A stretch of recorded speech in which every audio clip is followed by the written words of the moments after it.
I have always been an animal lover. I was the kid who would like bring home a stray animal. My mom would not enjoy that so much. Hi, my name is Mika. I am an actress, an animal activist, a personal trainer, and I live in Los Angeles.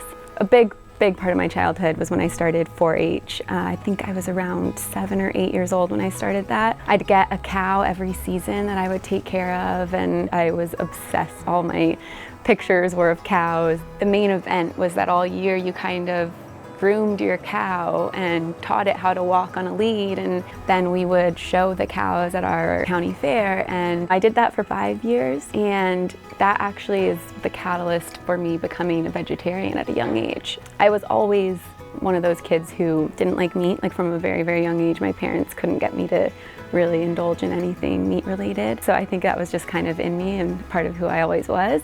But when I started doing 4-H and having that connection with the animals was when I really made that decision for myself that I wasn't gonna take part in eating them.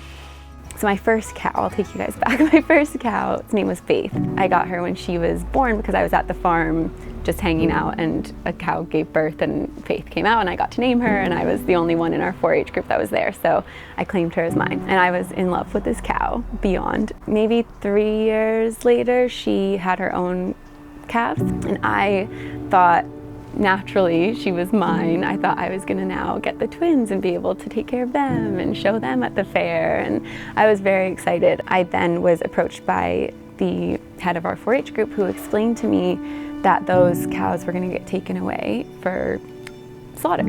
I knew that that was a thing. I wasn't naive to the fact that cows were being killed for beef, which is why I didn't eat beef at that young age. But just having this connection with these two cows and being told that that was about to happen to them, it triggered something else inside of me. And I remember waiting for that truck to come and yelling at the driver of the truck, who now I know he wasn't like, you know, it's not like he was the one who was making these decisions, but I was very upset with him. That was kind of the moment where I was like, oh, this is not all, you know, rainbows and butterflies. This is happening and I don't like it, and I'm not interested in being a part of that. Those cows that we were taking care of when they were just calves, you know, the season would go by and then they'd transition to being a dairy cow.